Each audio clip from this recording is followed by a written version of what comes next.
এটা বললে তো গায়ে লাগে কেন? আমি তো আমার আব্বার আইন চলবে, একবার ছেলেটা বসাই দেন তো, ছেলে বসো। ও মনে করছে অন্য হুজুর। হুজুর চিনছে না হলে বেড়া, ও মনে করছে অন্য হুজুর। হুজুর চিনছে না হলে বেড়া। তুমি কেটা, তুমি কি কারবার যাইতেছে টের হইতেছো না? যেমন ফান সাবাইতে আছে, ফান্ডে তো বোধহয় তারা আব্বা রাখতে আছে। সামান্য একটা প্যান্ডেল বানাইছে, দেখেন কতগুলো খুঁটি লাগানো হয়েছে। তারপরে যদি একটু আলু পাথারি বাতাস আসে, একটু বৃষ্টি পড়ে, সব লন্ড ভন্ড হয়ে যাবে। কিন্তু আল্লাহ এত বিশাল আকাশ বানালেন, অথচ একটাও খুঁটি লাগানো। সুবহানাল্লাহ বলবেন না? জমিন বানালেন খুঁটি ছাড়া, আকাশ বানালেন খুঁটি ছাড়া, জমিন বানালেন সমতল করে। এই পৃথিবী যেন হঠাৎ করে নড়ে চড়ে না উঠে জায়গায় জায়গায় পেরেক বসিয়ে দিলেন। আপনি যদি বলেন পেরেক কই, আমি বলবো খাগড়াছড়ি, বান্দরবন, রাঙ্গামাটি, ময়নামতি ক্যান্টনমেন্ট, ওই সিলেটের গাঢ় পাহাড় আর সীমান্তের পাহাড়গুলো ঘুরে ঘুরে দেখো আল্লাহর কোরআন বলে এইগুলা পাহাড় না, এইগুলাই পেরেকের মাথা। আকাশ বানালেন খুঁটি ছাড়া, জমিন বানালেন সমতল করে। হুলুকুলু বেগে বয়ে যাওয়া নদী, নদীর ভিতরে পানি, পানির ভিতরে মাছ, নদীর কিনারে গাছ, গাছের ভিতরে ফুল, ফুলের পরে ফল, নারিকেল গাছের মাথায় ডাব, ডাবের ভিতরে শরবত, আখের ভিতরে রস, সব আল্লাহ দিয়ে দিলেন। অথচ এই জমিন খালি রাখবেন এটা হতে পারে না। ইমার্জেন্সি অ্যাসেম্বলি কল করলেন, সংসদের জরুরি অধিবেশন, সেখানে স্পিকার হলেন স্বয়ং আল্লাহ, মেম্বার অফ পার্লামেন্ট হলো সমস্ত ফেরেশতারা। বলেন সুবহানাল্লাহ। আমাদের দেশে একটা সংসদ আছে নাকি নাই? ছিল, এখন ঘরটা আছে লোকটা নাই। ঠিক আছে না? সংসদ ভবনটা আছে কিন্তু লোকগুলা নাই। এমন কাজই করছে, কেউ দৌড়ান দেওয়া লাগে না, নিজে ইচ্ছে করে চলে গেছে। নাউজুবিল্লাহ, আরো আসতে কর, জোরে বলেন নাউজুবিল্লাহ। তেমন কাজটা আপনি করবেন কেন? যে কেউ বলার আগে আপনি পালাই যাওয়া লাগে, এই কাজটা করার দরকারটা কি? আপনার কোনো দরকার ছিল না। আমার আল্লাহ রাব্বুল আলামিন তিনি ইমার্জেন্সি অ্যাসেম্বলি কল করলেন। পৃথিবী চালাতে যেমন বিভিন্ন রাষ্ট্রীয় অবকাঠামো আছে, আমেরিকাতে আছে হোয়াইট হাউস, ভারতে আছে আপনার লোকসভা, ব্রিটেনে আছে পার্লামেন্ট, আমেরিকাতে হোয়াইট হাউস, বাংলাদেশে সংসদ ভবন। আল্লাহর একটা সংসদ আছে, সেখানে স্পিকার হলেন আল্লাহ, মেম্বার অফ পার্লামেন্ট হলো সমস্ত ফেরেশতারা। বলেন সুবহানাল্লাহ। আল্লাহ যখন সংসদের অধিবেশন ডাকলেন, ফেরেশতারা বলল, ইয়া রাব, আপনি কেন আমাদেরকে ডেকেছেন? আলোচনাটা হয়েছে, খুব খেয়াল মনোযোগের সাথে শুনবেন, আলোচনা হয়েছে লক্ষ কোটি বছর আগে। আর এটা যেন আমরা দিনাজপুরের মানুষ, এই যে বুশির বন্দরের মানুষ যেন জানতে পারে, এই জন্য কোরআনুল কারীমে ১৫০০ বছর আগে আল্লাহ কোট করে দিয়েছে। সুবহানাল্লাহ বলবেন না? আলোচনাটা কি হয়েছিল? ফেরেশতারা গিয়ে জানতে চাইল, মাওলা ও রব্বে কারীম, আপনি কেন আমাদেরকে ডেকেছেন? আল্লাহ তাবারক ওয়া তাআলা লক্ষ কোটি বছর আগে বলে দিলেন। কি বললেন সেই দিন? আল্লাহ বললেন, সবাই আউযু বিল্লাহি মিনাশ শাইতানির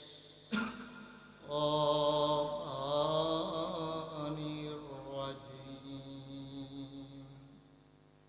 বিসমিল্লাহির রাহমানির রাহিম, ইন্নী জাআইলুন ফিল আরদি খলিফা। আল্লাহ ডেকে বললেন, ও ফেরেশতারা, আমি একটা কওম, আমি একটা সম্প্রদায়, আমি একদল মানুষ বানাতে চাই, যাদের পরিচয় হলো তারা আমার খলিফা। বলেন সুবহানাল্লাহ। ফেরেশতারা বলল, দরকার, এর আগে জিন বানাইছিলেন মনে নাই? ওরা মারামারি করলো, কাটকাটি করলো, ঝগড়া বিবাদ করলো। মানুষ বানাবেন এমনই তো করবে, মাহফিল ফালাইয়া দোকানদারি করবে, মাহফিলের পাশ দিয়া চলে যাবে, নাম তো মন চাইবে না, বাড়িতে ঘুমাবে, টেলিভিশন দেখবে। দরকার নাই মানুষ বানানোর, মারামারি করবে, কাটাকাটি করবে, ঝগড়া বিবাদ করবে, কোনো মতো ক্ষমতা পাইলে আর ছাড়তে চাইবে না। দরকার কি মানুষ বানানো? দরকারই নাই মানুষ বানানো। আল্লাহ তাবারক ওয়া তাআলা তাদের যুক্তি মানলেন না, তিনি বুদ্ধিপূর্ণ যুক্তিপূর্ণ জবাব দিয়ে দিলেন। আল্লাহ বললেন, ইন্নী আ'লামু মা লা তা'লামুন, আমি যা জানি তোমরা তা জানো না। সুবহানাল্লাহ বলবেন না? আচ্ছা, এই কথাটা কেন বললেন? যেমন আজকে এখন আল্লাহ ফেরেশতাদেরকে ডাক দিচ্ছে, দিয়া বলতেছে, আয় ফেরেশতা, ওই যে বলছিলাম মানুষ বানাইতে চাই, তখন যে না করছিলা, একটু ভুসির বন্দর মাঠে একটু ঘুরে আসো তো দেখি। আল্লাহ, আমরা তো ওইখানেই আছি। ওই কি দেখতে আসো? কাদা, তারপরে বসার জায়গা নাই, তারপরে অনেক লোক, কেউ বসতে পারছে, কেউ দাঁড়িয়ে আছে, আরো লোক আসতেছে। সুবহানাল্লাহ বলবেন না? এই মানুষগুলোই বানাইতে না করছিল। এখন তাকাইয়া দেখো কেমন করে বৃষ্টিস্নাত রাতে, কেমন করে কর্দমাক্ত জমিনে বসে বসে দিনের কথা শুনে। তোমরা তো বুঝো নাই, আমি জানতাম এই মানুষগুলো এইটাই করবে। সুবহানাল্লাহ বলবেন? আল্লাহ আমাদেরকে নিয়ে গর্ব করতে, অহংকার করতেছে যে এই মানুষই বানাইতে চাইছিলাম, তোমরা তো তখন না করছিলে, এখন দেখো কি অবস্থা দেখা যায়। কারো কাউকে টাকা দেওয়া হয় নাই, গাড়ি ভাড়া দেওয়া হয় নাই, বসার জায়গায় তো দেওয়া হয় নাই, তারপরে লোকগুলো এমনি চলে আসছে। যদি তারা আরাম পাইতো, যদি তারা আমি আল্লাহরে দেখতো, জান্নাত জাহান্নাম দেখতো, আমার নবীরে যদি সরাসরি দেখতো, মানুষগুলো আমি আল্লাহরে ডাকার জন্য সংসার ধর্ম ফেলে ডাকতে ডাকতে জঙ্গলে চলে যেত। সুবহানাল্লাহ বলবেন না? ওটা তো বুঝোই নেই আমি কোন মানুষ বানাইতে চেয়েছি। এই মানুষ আপনাদের কথা আল্লাহ বলেন। আল্লাহ বললেন, ইন্নী আ'লামু মা লা তা'লামুন, আমি যা জানি তোমরা তা জানো না। আল্লাহ এমনি এমনি মানুষকে ছেড়ে দেন নাই। কোন পথে গেলে জান্নাত, কোন পথে গেলে জাহান্নাম, কোন পথে গেলে লাভ আর কোন পথে গেলে লোকসান, কোন পথে ভালো, কোন পথে মন্দ, কোন পথে কল্যাণ, কোন পথে অকল্যাণ, কোন পথে শিরক বিদআত, কোন পথে তাওহীদ রিসালাত, কোন পথে কুফর আর কোন পথে ইসলাম জানানোর জন্য আমার আল্লাহ তাবারক ওয়া তাআলা যুগে যুগে মানুষদের মাঝ থেকে যাচাই করে, বাছাই করে, করুণা করে, দয়া করে, মায়া করে। একদল উত্তম চরিত্রের মানুষ, যাদের গুনাহ নাই, গুনাহ হওয়ার সম্ভাবনাও নাই, এমন একদল মানুষকে আমার আল্লাহ আমাদের জন্য নবী এবং রাসূল করে পাঠাইছেন। বলেন সুবহানাল্লাহ। নবী এবং রাসূল পাঠাইছে আমাদেরকে অন্ধকার থেকে আলোতে, গুমরাহি থেকে হেদায়েতে, কুফর থেকে ইসলামে নিয়ে আসার জন্য। নবীরা করলেন এই নবীর ক্রমধারায় আদম আলাইহিস সালাম থেকে শুরু করে সর্বশেষ যিনি নবী, আপনার আমার নবী, আমরা বলি আমাদের নবী। নবীকে তো ছোট করা যাবে না। নবী শুধু মুসলমানের নবী না, নবী শুধু মানুষের নবী না, নবী শুধু আপনার ফেরেশতার জিনের নবী না। 18,000 মাখলুকাত, আসমান জমিন যা কিছু আছে, যত জায়গায় আল্লাহ রব, তত জায়গায় আমার নবী রহমত। সুবহানাল্লাহ বলবেন না? এই নবীর সুন্নাহ যদি কেউ অনুসরণ করে, সে যদি ঈমান নাও আনে, তারপরেও তো শান্তিতে বসবাস করবে। এজন্যে বর্তমান বিশ্বে অনেক কাফের বেদিনেরা নবীর সুন্নাহগুলা খুঁজে খুঁজে বের করে। যেমন চীনে আপনি গিয়ে দেখবেন যে চীনের মানুষগুলো ফজরের পরে, সূর্য ওঠার পরে আর ঘুমায় না। তারা সকাল সকাল স্কুল, কলেজ, তারপরে আপনার কি বলে ইউনিভার্সিটি, তারপরে মেল, কলকারখানা, সব সকাল সকাল চলে যায়। নবীজি ঠিক 10টা-11টার দিকে একটু বিশ্রাম নিতেন।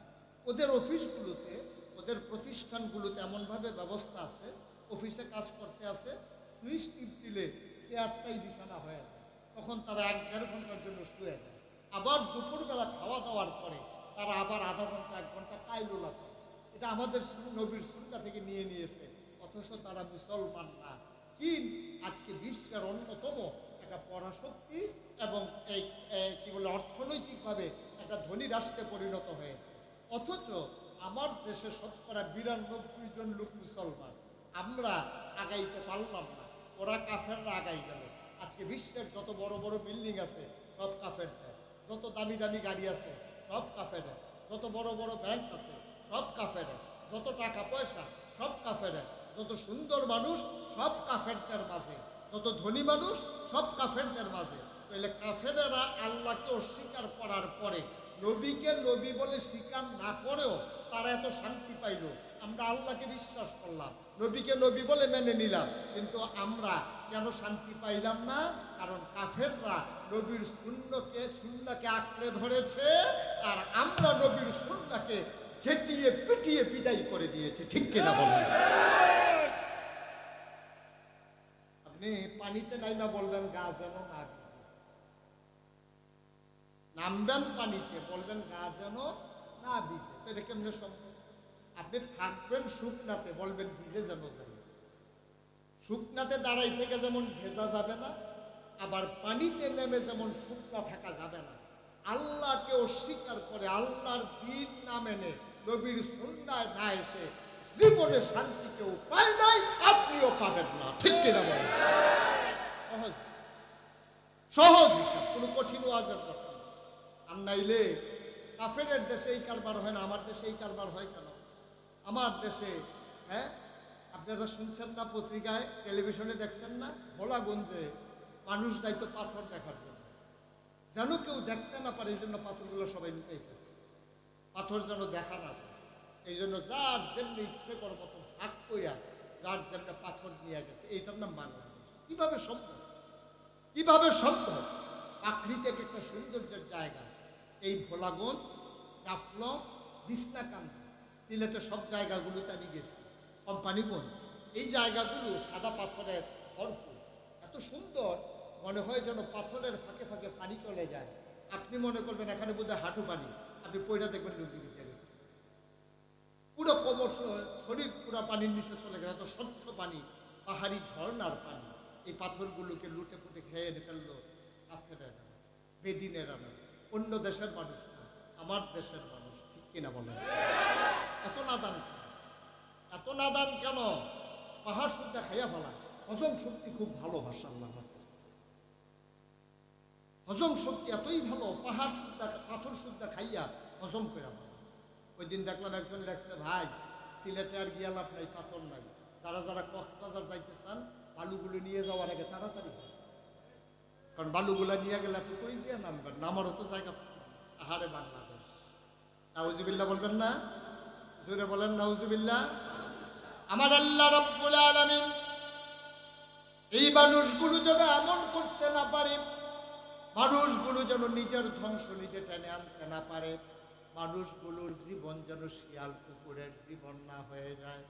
এই জন্য যুগে যুগে নবী পাঠালেন ১,৫০০ বছর আগে, সবার শেষ সবার সেরা আপনার আমার নবী, গোটা মাখলুকাতের নবী, সমস্ত জগতের নবী, যেই নবীর ব্যাপারে আল্লাহ তাবারক ওয়া তাআলা ওয়াজ করে দিয়েছেন, ওয়ামা আরসালনাকা ইল্লা রাহমাতান লিল আলামিন।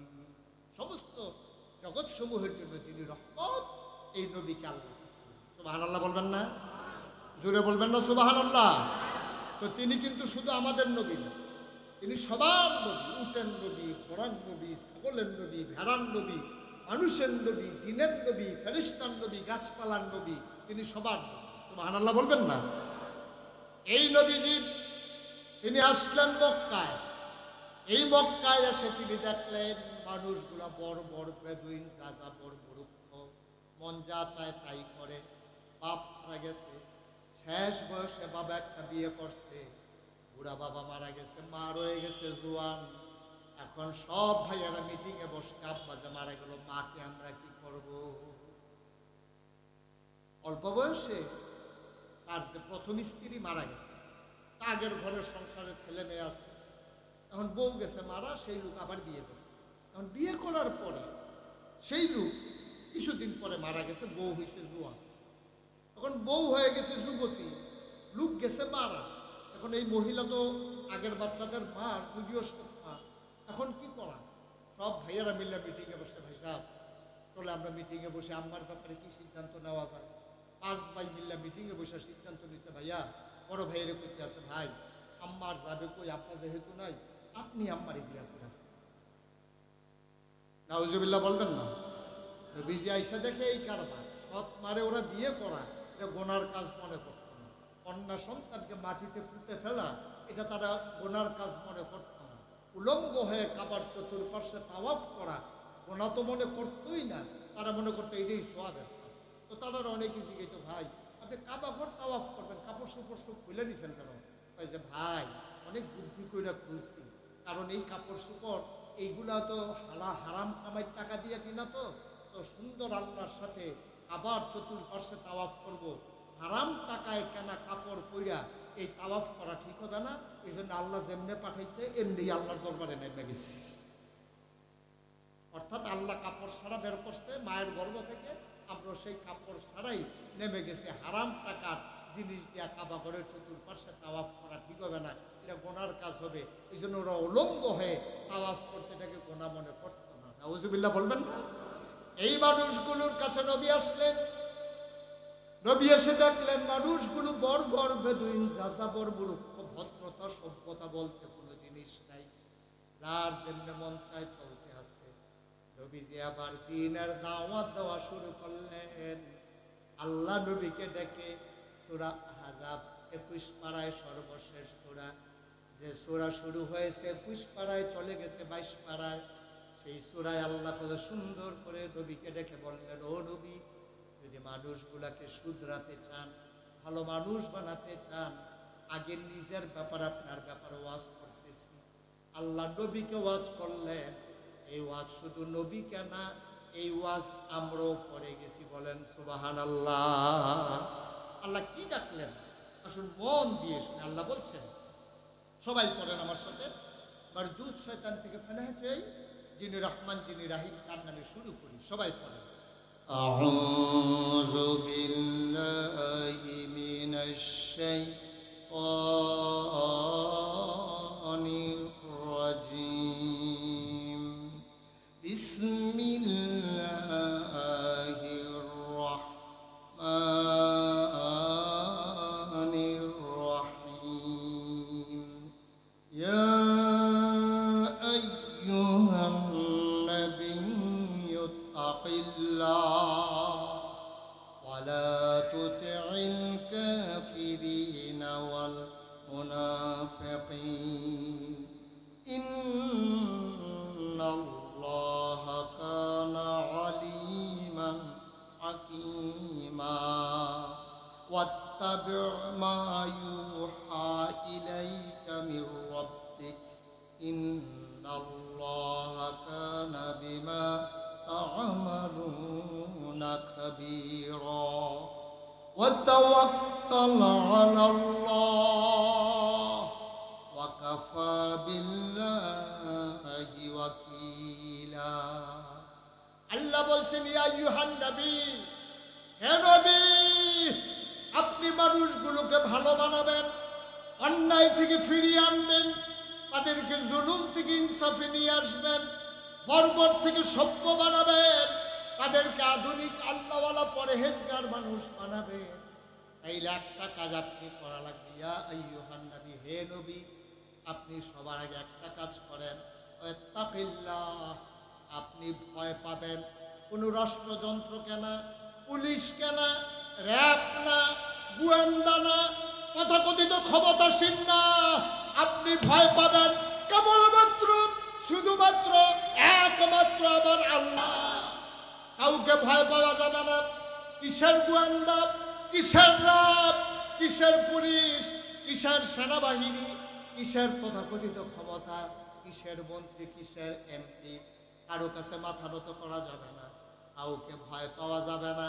রাতের আধারে হোক, দিনের আলোতে হোক, বদ্ধ ঘরে হোক আর খোলা ময়দানে হোক, বৃষ্টির মাঝে হোক, রোদের মাঝে হোক, চতুর্দশী পূর্ণিমার চাঁদ আকাশে হাসে ফকফকা জ্যোৎস্নার মাঝে হোক, আর অন্ধকার রাতে হোক, কেউ দেখুক আর না দেখুক, সব জায়গায় যারে আমরা ভয় পাবো তিনি আর কেউ না, তিনি আমার আল্লাহ। ঠিক কিনা? তাহলে আমরা ভয় পাবো কারে? দেখে আমার কথা না, আল্লাহর কথা। আল্লাহ বলছেন, ইয়া আইয়ুহান নবী, নবীকে বলছে। নবী তো কারো কাছে মাথা নত করার মতো মানুষ না। ওরা কি কম চেষ্টা করছে নাকি? নবীরে কতভাবে পরাস্ত করতে চেয়েছে, ভয় দেখাইছে, টিটকারি মারছে, মস্কারা করছে, পাগল বলছে, জিরে ধরছে বলছে, কবি বলছে, গণক বলছে, নবীর রাস্তায় কাটা বিছাইছে, কতভাবে নবীরে তারা ফিরাইতে চাইছে। নবী কি ফিরে গেছেন? কথা কয় না, ফিরে গেছেন নবী? নবীরে কম টিটকারি মারে নাই তো, কম মস্কারা করে নাই তো। নবীর আপন এই নবীর চাচি, যিনি আবুল আহাবের স্ত্রী, এই মহিলাটা নবীর রাস্তার ভিতরে নবীর ঘর থেকে কাবাগর পর্যন্ত যাইতে যতটুকুন জায়গা আছে, তারা হজে গিয়েছেন, তারা দেখেছেন এখনো নবী যে জায়গায় জন্মগ্রহণ করেছে এই ঘরটা আছে। এই ঘর থেকে কাবাগর পর্যন্ত সামান্য একটু জায়গা। এই জায়গাটার ভিতরে নবীজি যখন ঘুমিয়ে থাকতেন, এই রাতের আধারে আবুল আহাবের স্ত্রী কাটা বিছাই রাখতেন, বা মরুভূমির বালুর নিচে সবটা কাটা ভেতরে দিয়া একটু মাথাটা বের করে রাখতো। নবী তো দেখতেন না। সকালবেলা যখন তিনি তাহাজ্জুদ পড়বেন অথবা আল্লাহ বিল্লাহ করার জন্য আবার দিকে যাবেন, তিনি যখন হাঁটতেন, ওই আবুল আহাবের স্ত্রী জানালা খুইলা তাকাই থাকতেন। কাটা যখন পায়ের ভিতরে ফুটতো, নবী যখন বলে চিৎকার করতেন, তিনি খিলখিল করে হেসে জানালা বন্ধ করে দিতেন। এরপরে নবী দাওয়াত দেওয়া বন্ধ করে দিচ্ছেন, কথা কেন বন্ধ করে দিচ্ছেন? তাইলে কাটা বিছাইছে, দাওয়াত দেওয়া বন্ধ করে না। যেই নবীরে তারা আল আমিন ডাকতেন, যেই নবীর কাছে তারা ওই মানুষগুলা মাল সম্পদ আমানত রাখত, যেই নবীরে দিয়া কাবাঘর যখন ভেঙে ফেলছে, হাজরে আসওয়াদরা এক জায়গায় রাখে। এখন কাবাঘর যখন বানানো হয়ে গেছে, এখন হাজরে আসওয়াদরা রাখবে কে, এটা নিয়ে দ্বন্দ্ব শুরু হলো। মক্কার উত্তর অংশের মানুষ বলে আমরা রাখবো, দক্ষিণ অংশের মানুষ বলে বেটা তোমরা রাখবা, আমরা কি মরে গেছি নাকি, আমরা রাখবো। আবার কুরাইশ ওরা এসে বলে আমরা রাখবো, বলো হাসিম ওরা চলে আসছে, তারপরে উমাইয়া ওরা চলে আসছে। সবাই মিলে পাথরটা রাখার জন্য একেবারে মারামারি প্রস্তুত। একজন মুরব্বী এসে বুদ্ধি দিল যে সকালবেলা যেই মানুষটা কাবার কাছে আসবে, আমরা তো জানি না কি আসবে, সবার আগে সূর্য উদয়ের সময় যে মানুষটা আসবে, সে যে রায় দেবে আমরা সবাই মেনে নেব। মুরব্বীর কথা শুনে সবাই বলছে যে হ্যাঁ ঠিক আছে, ওকে ফাইন, এটা আমাদের সুন্দর ফয়সালা হয়েছে। এখন সবাই মিলে কাবা ঘরের মাঝে লুকিয়ে আছে, দেখি কে আসে কে আসে। সবাই মনে মনে দোয়া করতে আছে, আমরা সাসাই এলে কেউ দোয়া করতেছে আমরা বংশের একজন আসলে তো আমাদের পক্ষে রায় যাইতো, এরকম দোয়া করতে আছে। এমন সময় দেখে পূর্ব আকাশে যখন সূর্য উদয় হচ্ছে, মনে হচ্ছে ওই দিন আকাশে দুইটা সূর্য ছিল, একটা যেন আকাশে আরেকটা জমিন ভেদ করে যেন আগায় আসতেছে। তিনি আর কেউ না, নবী মুহাম্মদ রাসূলুল্লাহ সাল্লাল্লাহু আলাইহি। নবীর নাম শুনলে কি পড়তে হয়? একবার পড়লেই হয় নাকি যতবার শুনবেন ততবারই পড়বেন? যতবার শুনবো আমরা ততবার পড়বো। বলেন সাল্লাল্লাহু। এখন নবী যখন আসতেছেন দেখলো ওরা সবাই মিলে সমস্যরে চিৎকার দিয়ে উঠলো, হ্যাঁ চাইছি যারে পাইছি। সুবহানাল্লাহ কয় না? আমরা যারে আশা করছিলাম মক্কার সেরা মানুষটা আমরা পাইছি। আচ্ছা এই যে রায় দিল সবাই মিলে যে মক্কার সেরা মানুষটা পাইছি, ওই জায়গায় কি আমরা দিনাজপুরের মানুষ ছিলাম? রংপুরের যে হাজি সাহেব ছিল, আমাদের এই সভাপতি সাহেব ছিল, ওই লোকগুলা কি বাংলাদেশের না মক্কা? এই মক্কার মানুষগুলো বললো আমরা সেরা মানুষ পাইছি। নবী যেই রায় দিলেন সবাই মেনে নিল। এই নবী যখন 40 বছর বয়সে বললেন দেবীর পূজা করা যাবে না, সবাই পড়ো লা ইলাহা ইল্লাল্লাহ, এই মানুষগুলোই এখন কয় মাথা খারাপ হয়ে গেছে, এই মানুষ মতলব, এই মানুষটা সাংঘাতিক খারাপ।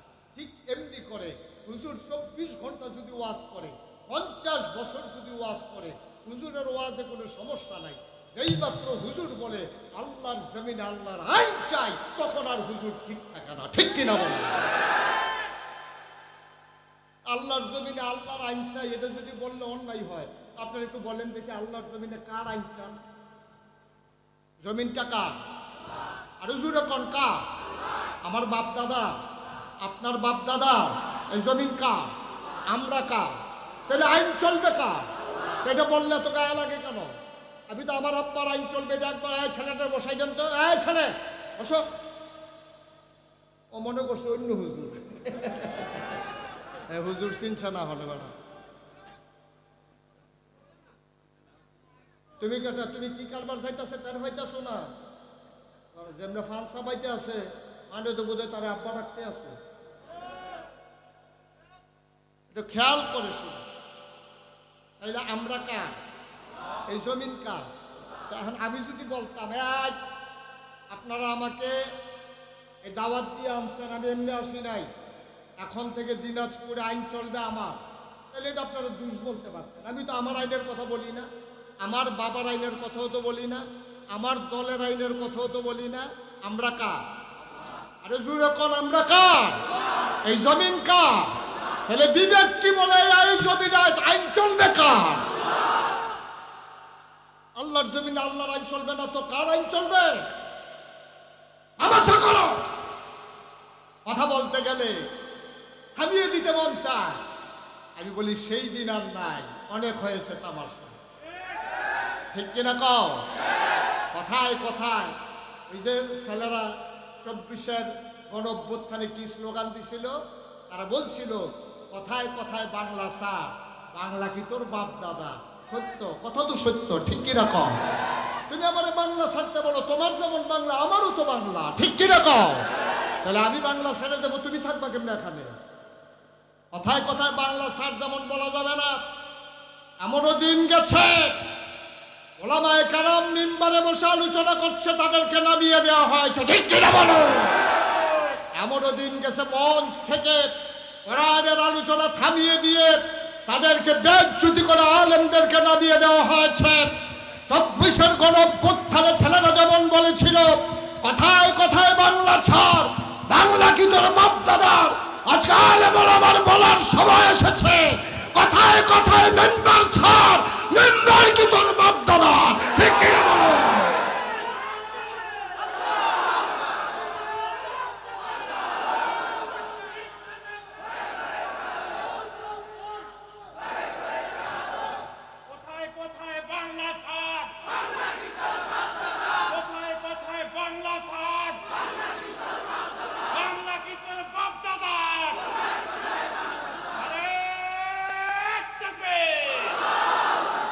সবাই বলে না আমিন। কথায় কথায় বলো, তখন নবীকে বলতো মক্কা ছেড়ে দাও। নবী সেই দিন বলতে পারেন এই মক্কা কি তোর বাপ দাদার বেটা? মক্কা তো নবীজি জন্ম মক্কায়, শৈশব মক্কায়, কৈশোর মক্কায়, তারুণ্য মক্কায়, যৌবন মক্কায়, বিয়ে করলেন মক্কায়, নিজের বাড়ি মক্কায়, শ্বশুর বাড়ি মক্কায়, মেয়ে বিয়ে দিলেন মক্কায়, ব্যবসা করলেন মক্কায়, সব কাজ করলেন মক্কায়, নবী থাকতে ভুললেন না মক্কায়, ঠিক কিনা বলো? মুসলমান মন দিয়ে শোনো, আল্লাহ ডাক দিয়ে নবী, আল্লাহর জমিনে যদি আল্লাহর দ্বীন কায়েম করতে চান সর্বপ্রথমে তাকওয়া, আপনি ভয় পাবেন শুধুমাত্র কেবলমাত্র একমাত্র আমার আল্লাহকে, ঠিক কিনা? তাহলে আমরা ভয় পাবো কাকে? পুলিশ, র্যাব, গোয়েন্দা, দলীয় ক্যাডার, এমপি, মন্ত্রী, কাউকে ভয় পাওয়ার দিন নেই। আমরা ওদেরকে ভয় পাবো, ওরাই তো আমাদেরকে ভয় পাইয়া পালাই গেছে। সুতরাং ভয় পাওয়ার সময় কই? কেন সে ভয় পান আমি বুঝি না। কারণ এই জীবনটা কে দিছে? নেবে কে? 1 ঘন্টা আগে নেওয়ার ক্ষমতা কারো আছে? 1 মিনিট, 1 সেকেন্ড? তাইলে যখন নেওয়ার তখন নেবে, আর যিনি নেবে তিনি কে? তাহলে ভয় পাওয়ার দরকার কি? আপনি মনে করছেন আপনি রাস্তায় মিছিল করতে গেলে মরে যাবেন, আপনি যে পিঁপড়ায় কামড় দিল মরে গেলেন, সেটা কি হইল? পাতলা পায়খানা একবার হয়েছে আপনি মরে গেছেন, পেটে অসুখ হয়েছে আপনি মরে গেছেন, 2 হাত উপর থেকে পরে মরে গেছে। নামাজের সেজদায় যে মানুষ মারা যায়, যায় নাকি যায় না? কারণ ফায়সালা যার যেখানে হওয়ার তার সেখানেই হবে, এই ব্যাপারে মাথা কামানোর কোনো দরকার নাই। আর এইটা নবীজি করেছেন বলে মাখলুকাতের ভিতরে সবচেয়ে মর্যাদা বেশি হলো আমার, ঠিক কিনা বলেন? নবীজি যেমনি আল্লাহ কইছে এটার উপর উনি তাওয়াক্কুল ছিল, ওনার এই ব্যাপারে কোনো কথা ছিল না। একবার তিনি আপিল করেন, যেমন ওই যে বললাম জন্ম হইল মক্কায়, শৈশব মক্কায়, কৈশোর মক্কায়, তারুণ্য মক্কায়, যৌবন মক্কায়, বিয়ে করলেন মক্কায়, মেয়ে বিয়ে দিল মক্কায়, শ্বশুর বাড়ি মক্কায়, নিজের বাড়ি মক্কায়, তারপরে আপনার বাপ দাদার ভিটা মক্কায়, ব্যবসা করলেন মক্কায়, সব মক্কায় থাকার পরে নবীজি মদিনায় চলে গেলেন। কাফেরদের কথায় না, আল্লাহ ডেকে বললেন, জিবরাইলকে পাঠিয়ে বললেন জিবরাইল যাও।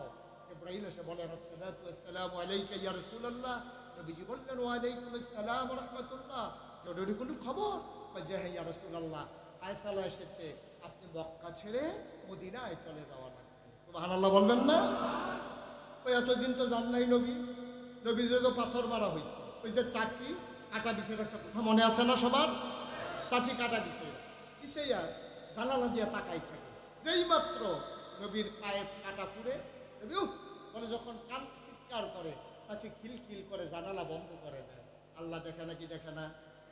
নবীজির বিচারের জায়গা একটাই আছে। আমাদের তো অনেক বিচারের জায়গা আছে, আমরা মেম্বার সাহেবরে জানাই, সভাপতি সাহেবরে জানাই, তারপরে হুজুররে জানাই, কিন্তু না, নবীজির একটাই বিচারের জায়গা। এটা কার দরবার? কথা বলে না, কার দরবার? এটা কি থানা, নিম্ন আদালত, জজ কোর্ট, হাইকোর্ট, আপিল বিভাগ? এটা আহকামুল হাকিম, তিনি বিচারকের বিচারক। যখন নবীজিরে এইরকম আপনার কাটা বিছাই রাখছে, সবাই আমার বংশধর গোষ্ঠী জ্ঞাতি এলাকাবাসী সবাই আসো, সবাই সাফা পাহাড়ের কিনারে গেল। নবীজি সবাইকে ডেকে বললেন, শোনো, আমি যদি বলি পাহাড়ের ওই পাশে বাঘ আছে, সিংহ আছে, জন্তু জানোয়ার, তোমরা বিশ্বাস করবে না? তুমি কি কোনোদিন মিথ্যা বলছো নাকি? বিশ্বাস করবো না মানে? তুমি আমাদের আল আমির, সুবহানাল্লাহ বলবেন না? দেখেন ফল্টি বাস কারে কয়, 1 মিনিট আগে কি কয়, 1 মিনিট পরে কি কয় শুনেন। 1 মিনিট আগে কি বললো, যে তুমি কি কোনোদিন মিথ্যা বলছো নাকি? তুমি যদি বলো বাঘ আছে, অবশ্যই আছে। তো নবীজি বলেন, ঠিক আছে, এটাই যদি তোমাদের মনের কথা হয়, তাহলে আমি আবার বলতেছি, তোমরা যে দেব দেবীর পূজা করো, এটা বাঘের চাইতে আরো হিংস্র, বাঘের চাইতে আরো ক্ষতিকর। এক আল্লাহর ইবাদত করো, এই তো মতলব। 1 মিনিট আগে বললো তুমি কোনোদিন মিথ্যা বলো না, আর 1 মিনিট পরে আল্লাহর কথা বলার কারণে বলে যে এই যে এতদিনে তার আসল কথা বাইরিয়েছে, সে তো সুবিধার মানুষ না, সে তো এটার জন্য এতদিন ভাব ফিরেছিল, আসল কথা এতদিনে বাড়িয়েছে। আবু জেহেলের মতো মানুষ নবীরে মারার জন্য রুখে রুখে যায়। আবু লাহাব, নবীর আপন চাচা, পাথর একটা হাতে নিয়া নবীর দিকে ঢিল মারছে, জঘন্য একটা গালি দিছি, ইয়া মুহাম্মদ তাব্বালাক, ও মুহাম্মদ তোমার ধ্বংস হোক। আউযুবিল্লাহ বলবেন না? কত জঘন্য গালির আপন চাচা।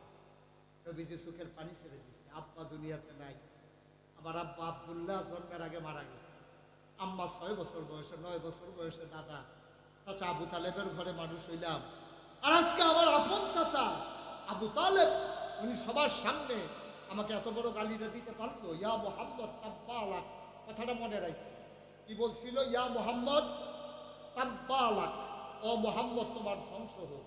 এই কথাটা শোনার পরে এতক্ষণ এত মানুষ এত কিছু বলছে, নবীর গায়ে লাগে না, কিন্তু আপন চাচা যখন বলছে, নবীর গাল বেয়ে টপ টপ করে পানি পড়তেছে। নবী উঠে আস্তে করে চলে গেলেন। পাথরটা যখন মারছে, মুফাসসিরিনে কেরাম কয় পাথরটা সজোরে, খুব জোরেই মারছিল, কিন্তু পাথরটা নবীর কদমের সামনে এসে পড়ে, গড়াইতে গড়াইতে নবীর কদমের কাছে এসে ফেলে গেছে। মুফাসসিরিনে কেরাম কয় আবু লাহাব নবী চিনে না, কিন্তু পাথর নবী চিনতে ভুল করে না। আবু লাহাব নবী চিনে নাই, পাথর চিনে ফেলেছে, এই জন্য পাথর থেমে গেছে আগে। কিন্তু পাথরের একটা লোভ, পাথরটা মনে মনে চিন্তা করলো, নবীর এই কদম পাবো কই, এই কদম এত দামি কদম, একটা যদি চুমু খাইতে পারতাম। পাথরটা পড়ছে দূরে, কিন্তু গড়াইতে গড়াইতে নবীর কদম মুবারকে গিয়ে চুমু খেয়ে ফেলেছে।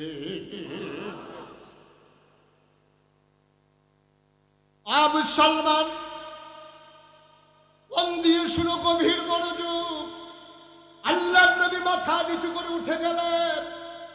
নতুন যারা সাহাবা হয়েছেন, যারা আল্লাহকে বিশ্বাস করেছেন, তারা নবীকে বললেন, ইয়া রাসূলুল্লাহ, ইয়া হাবিবাল্লাহ, আপনাকে এত বড় গালিটা দিল, আপনি কি কিছু বলবেন না? নবী বললেন, যেখানে বলার বলে দিয়েছি, আমারও একটা বলার জায়গা আছে। আমরা এখন মাইনরিটি, ওরা মেজরিটি, আমরা এখন সংখ্যায় কম, ওরা সংখ্যায় বেশি, সবার সামনে গালির জবাব দিতে পারবো না। এই জন্য যেখানে দেওয়া দরকার, যিনি হাকামুল হাকিমিন, ওই আল্লাহর দরবারে বিচার দেওয়া হয়ে গেছে। আল্লাহর দরবারে বিচার দিলে বিচার পাওয়া যায় নাকি যায় না? কথা কোন যায় নাকি যায় না? প্রমাণ আছে নাকি নাই? আল্লাহর দরবারে বিচার দিলে বিচার পাওয়া যায়। তবে আমরা ডাইরেক্ট চাই যে বিচার দিতে দেরি, রায় আসতে যেন দেরি নেই, কিন্তু আল্লাহর ফায়সালা ধীরে সুস্থে এটা আসে। আমরাও যে বিচার দিয়েছি, আল্লাহর বিচারের রায় আমরা পেয়ে গেছি। 17 বছর সময় লাগছে, ঠিক কিনা কন? বিচার দিলে বিচারের রায় পাওয়া যায় না? পাওয়া যায় না? প্রমাণ আছে তো। 1500 বছর আগে নবী বিচার দিচ্ছেন কার কাছে? বিচার দিয়া সবাই মিল্লা বসে বসে চিন্তা করতেছে, এত বড় গালিটা দিল, আমরাও মাইনরিটি সংখ্যা, এখন কিছু করতে পারলাম না, কিছু করার যায় না। নবীকে বলতেছে, ইয়া রাসূলুল্লাহ, আপনি কি বিচার জায়গা মতো দিচ্ছেন? জায়গা মতোই। তো রায় আসবে না, একটু অপেক্ষা করো। এখন কিছুক্ষণ পরে আল্লাহ রাসূল আলাইকুম আসসালাম ওয়া রাহমাতুল্লাহ, সুবহানাল্লাহ বলবেন না? সাহাবারা চমকে উঠলেন, থমকে দাঁড়ালেন, আশ্চর্যান্বিত হয়ে গেলেন। আরে কাউরে আসতেও দেখলাম না, সালামের আওয়াজও শুনলাম না। নবী যে বলতেছে ওয়ালাইকুম আসসালাম, কারে কয়? নবীজির দিকে সবাই তাকা করে, ইয়া রাসূলুল্লাহ কার সালামে? এই যে ভাই, এই যে কি ওয়াজ করবেন? আরে দুইটার একটা, হয় করবেন বাইরে শুনবেন, মাঝামাঝি কোনো রাস্তা নেই। ওয়াজ করতে পারলে সুবিধা হয়। আমি ঘেমে গেছি তো, আপনি নতুন করে শুরু করেন। উঠাউটির কোনো সুযোগ নেই, একটু মন দিয়ে শুনেন। সবসময় তো মুস্তাক হয়ে যায়, এসে বসে থাকে না।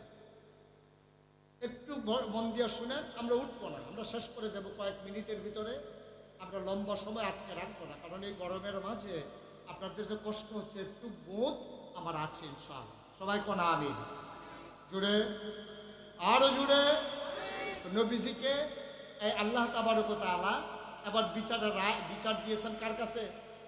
এখন নবীজি সবাই নিয়ে বসে রয়েছে। খুব খেয়াল, চিকন কথা তো মন দিয়ে শুনতে হবে। নবীজি হঠাৎ করে বলতেছে ওয়ালাইকুম আসসালাম ওয়া রাহমাতুল্লাহ। আচ্ছা, আমি যদি হঠাৎ করে মাহফিলের কাছে বলি ওয়ালাইকুম আসসালাম, তো আপনারা কবেন যে মাথাটা পুরা গেছে। কেউ সালাম দেয় নাই, উনি মাঝি দিয়ে কয় ওয়ালাইকুম আসসালাম ওয়া রাহমাতুল্লাহ। সবাই সাহাবারা একজন আরেকজনের দিকে তাকায়। নবীজিকে, আমি বুঝছি তোমরা কি জানতে চাও। তোমরা জানতে চাও আমি কার সালামের জবাব দিলাম? আমি যা দেখি তোমরা তা দেখো না, আমি যা শুনি তোমরা তা শুনো না। আল্লাহর ফেরেশতা জিবরাইল এসে আমাকে সালাম দিয়েছে। সুবহানাল্লাহ বলবেন না?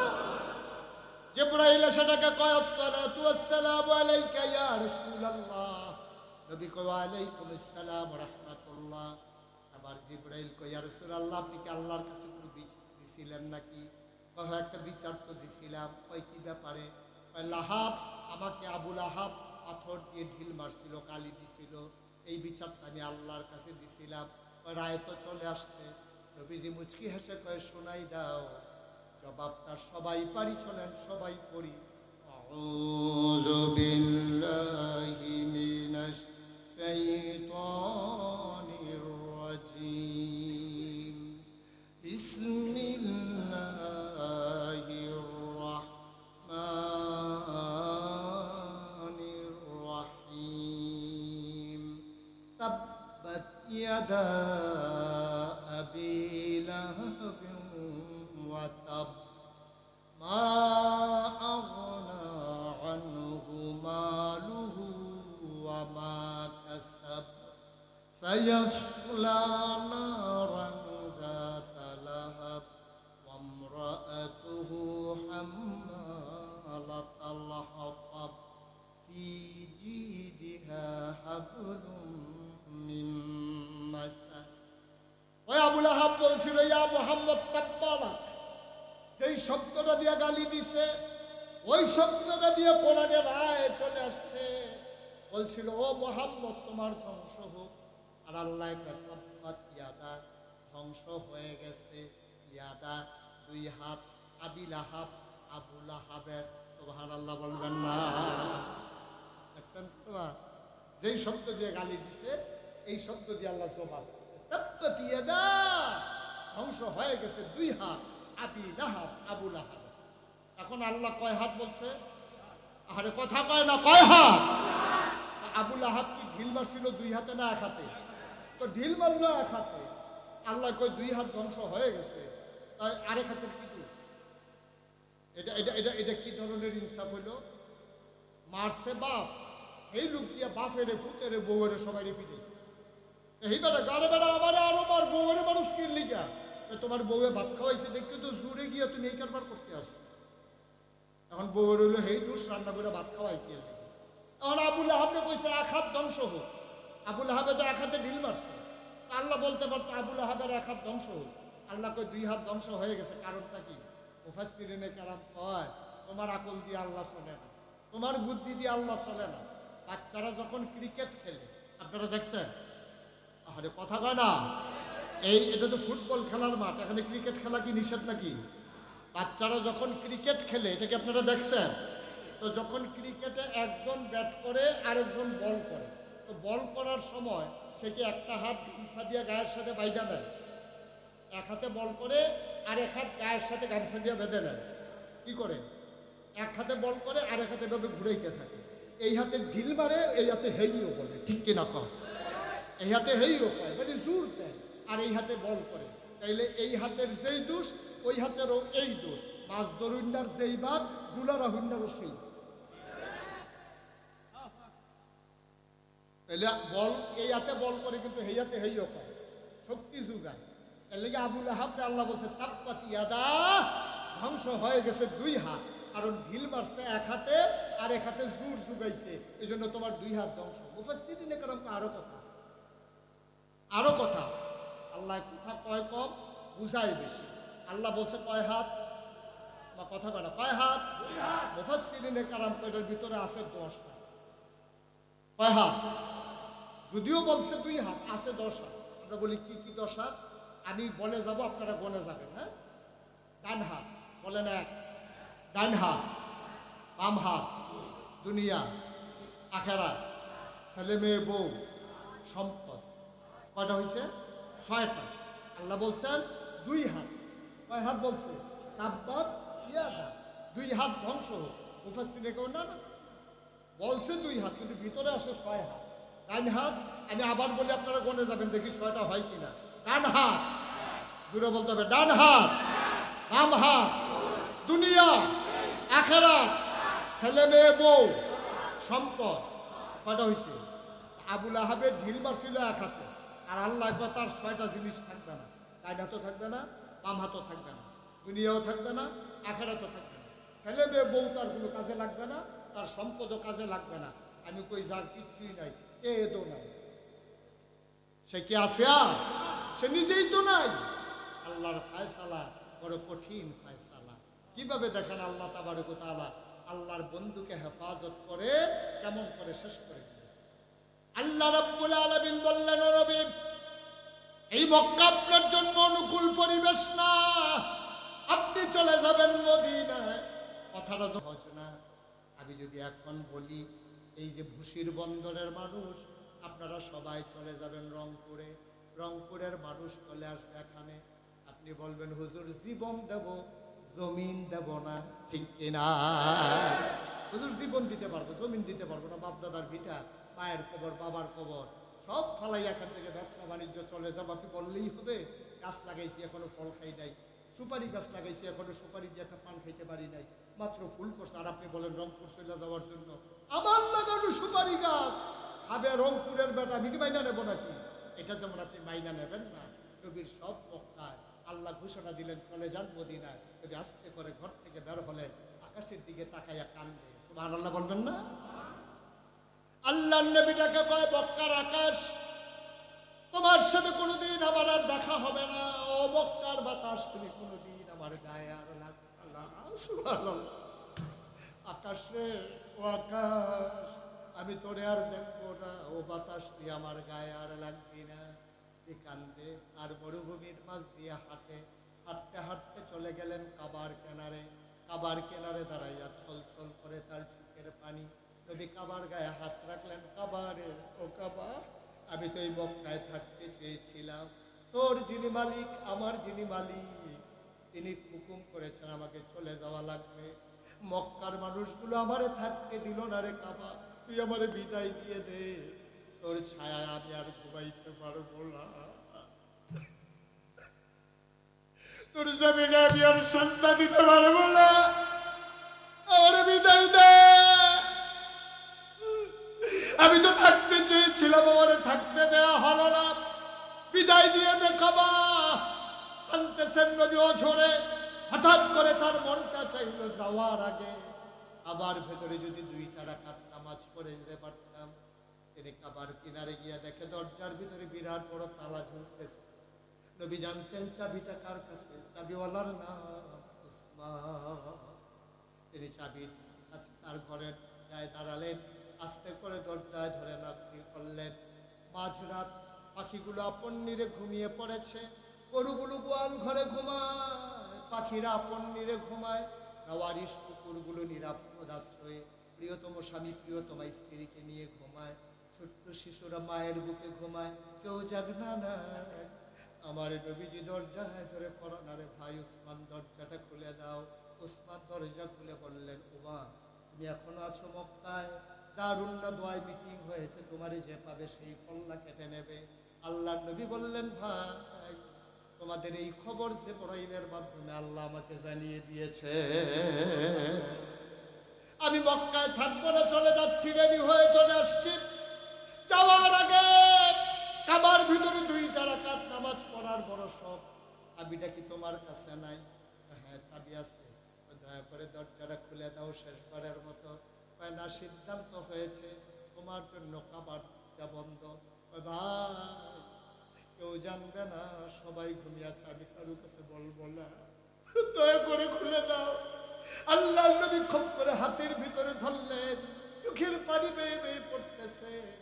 উসমান নবীর ধাক্কা ছাড়া দিয়া নবীর পায়ে হাত দিয়ে একটা জুড়ে ধাক্কা মারলেন।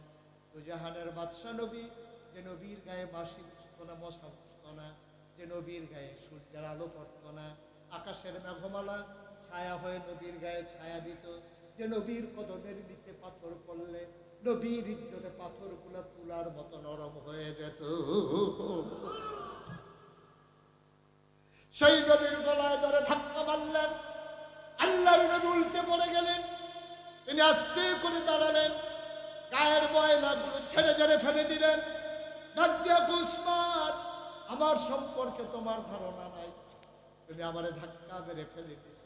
এই যে আমার আঙ্গুলিটা, এই শাহাদাত আঙ্গুলিটা দিয়া তোমার মাথার উপরে দিয়া যদি আস্তে করে চাপ দেই, টিউবওয়েলের পাইপের মতো তুমি মাটির নিচে চলে যাবা, আমার শক্তিও ব্যবহার করা লাগবে না। আমার আল্লাহ এত ক্ষমতা দিয়েছেন, আমি এই কাজ করব না। আমি মানুষের উপর থেকে আমি প্রতিশোধ নেই না, কারণ আল্লাহ বানাইছেন আমাকে এমনি। বিমা রাহমাতিন মিনাল্লাহি লিনতা লাহুম ওয়ালাউ কুনতা ফাজ্জান গালিজাল কলব লানফাদ্দু মিন হাওলিক ফাআফু আনহুম ওয়াস্তাগফির লাহুম ওয়াশাফিরহুম ফিল আমর ফাইযা আযামতা ফাতাওয়াক্কাল আলাল্লাহ ইন্নাল্লাহা ইউহিব্বুল মুতাওয়াক্কিলিন। করেন আপনি? আল্লাহর নবী ডাক দিয়া কয়, উসমান আমি প্রতিশোধ নিলে ক্ষমতা আছে আমার, কিন্তু আমি প্রতিশোধ নেওয়ার মানুষ না। আল্লাহ আমারে রহমত করে বানাইছে, প্রতিশোধ নেওয়ার জন্য বানায় নাই। তবে যাওয়ার আগে তোমার একটা কথা বলে যাই, আমার কি অপরাধটা ছিল ভাই বলো দেখি? কার গলায় তুমি হাত লাগাইছো তুমি বুঝো নাই? তুমি আমারই চিনো নাই? তুমি কার গলায় হাত লাগাইছো? কারে তুমি ধাক্কা মেরে ফেলে দিছো তুমি বুঝো নাই? তুমি যদি বুঝতে কোনোদিন তোমার হাত আমার গলায় আসতো না। ফেলে দিয়েছো, কিচ্ছু বলবো না, শুধু একটা কথা মনে করে দিয়ে যেতে চাই, আমি মক্কা ছেড়ে মদিনায় চলে যাচ্ছি, সারা জীবনের জন্য না, সামান্য কয়টা বছর সময় দাও, আমি আবার আসবো মক্কায়। সেই দিন তোমাদের জন্য আমি বিজয়ের মালা নিয়ে আসবো, আমি বিজয়ের বেশে আসবো, বেশি দিন নাই, আসতেছি। আল্লাহর নবী কাঁদতে কাঁদতে চলে গেলেন। সামান্য কয়টা বছর গেল, 10,000 সাহাবা নবী একত্রিত করলেন, মসজিদে আয়েশার নিকট দিয়ে রাহাবার সামনে সামনে দৌড়তেছে, পতাকা উড়াই দিছে, কলেমা খচিত বক্তা, নবী বসে আছেন উটের পিঠে। মুফাসসিরিনে কেরাম কয়, হাদিসের ভিতরে এসেছে নবী এমন বাঁকা হলেন, একেবারে নিচু হয়ে গেছেন, থুতনি মুবারক তার বুকের সাথে লেগে গেছে, চোখের পানি দিয়া দাড়ি মুবারক বেজে গেছে, পাঞ্জাবির সামনের অংশ ভিজে গেছে পানি দিয়া। আমাদের দেশে বিজয় হলে, আমাদের দেশে বিজয় হলে বোমাবাজি করে বাস স্ট্যান্ড দখল দেয়, আমাদের দেশে বিজয় হলে ওই দুর্বলের উপরে সবল ঝাঁপিয়ে পড়ে। আর আল্লাহর নবী বিজয়ীর বেশে আসতেছেন, চোখের পানি শুকায় না। আমরা 5ই আগস্ট বাংলাদেশে দেখেছি, যখন সবাই আনন্দ করে, যুবক সংসদের সামনে সাজদায় পড়ে গেছে, ঠিক কিনা? ওরা বুঝে গেছে শুকরিয়া ভাবে আদায় করতে হয়। আল্লাহ তাআলা চাইলে জালেম কোনোদিন পরাজিত হয় না। এজন্য ওরা সাজদায় পড়ে গেছে, আনন্দ করে নাই, উৎসব করে নাই। রাতের বেলা মদের আসরে যায় নাই, উৎসব করে নাই, বোমাবাজি করে নাই, আতশবাজি ফুটায় না। আল্লাহর দরবারে সাজদায় গিয়ে ওরা কেঁদেছে। আল্লাহর নবী ঢুকতেছেন মক্কায়, 10,000 সাহাবা পেছনে। আল্লাহর নবী এই জান্নাতুল মুআল্লা, মাকবারাতুল মুআল্লা, যেখানে আম্মাজান খাদিজা ঘুমিয়ে আছেন, ওই বরাবর এসে তিনি থেমে গেলেন।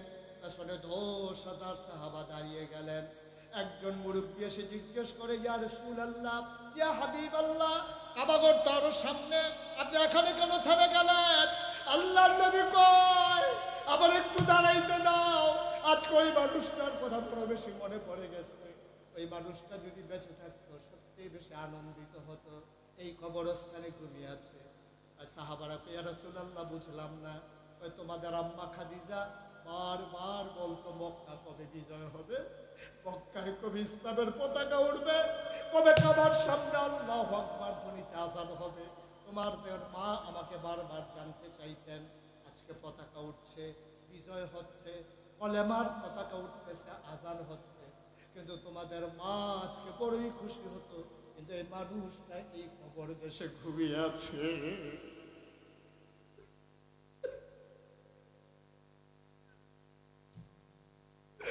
সাহাবাগণ ইয়া রাসূলুল্লাহ, ইয়া হাবিবাল্লাহ, কেমন করে কাঁদলে আমরা তো বেহুশ হয়ে যাব, পড়ে যাব।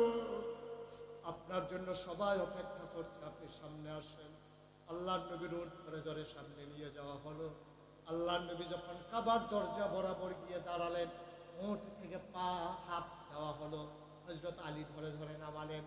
আল্লাহর নবী যখন মাত্র নামলেন, কাবার কিনারে গেলেন, দেখে যে চাবি নিয়ে একটা মানুষ জোর হাত করে দাঁড়িয়ে আছে। ওই মানুষটার কেউ না, এই মানুষ রাতের বেলা নবীজির গলায় ধরে ধাক্কা মেরেছিল। ওই মানুষটার চাবি নিয়ে দাঁড়িয়ে আছে। আল্লাহর নবী কয়, ভাই তুমি কি উসমান না? কয় না। আপনি যে উসমান ভাবতেছেন আমি সেই উসমান না। কয় তুমি চাবিওয়ালা উসমান না? ওই যে রাতের বেলা আমার ধাক্কা মেরে ফেলে দিছিলা? না না না, সেই উসমান। আর এই উসমান এক উসমান না, অনেক দুঃখ হয়ে গেছে। নবী কয়, বুঝতে কি মারা গেছে নাকি? ওর ভাই কি তুমি? না ইয়া রাসূলুল্লাহ, আপনি বুঝতে পারেন নাই। ওই উসমান ছিল একরকম, এই উসমান আর একরকম। কয় বুঝলাম না। ওই যেই দিন আমি ধাক্কা মেরেছিলাম গলায় ধরে, সেই দিন আমি ছিলাম কাফের। আর আজকে যে চাবি নিয়ে দাঁড়িয়ে আছে, সেই উসমান অনেক আগেই মুসলমান হয়ে গেছে।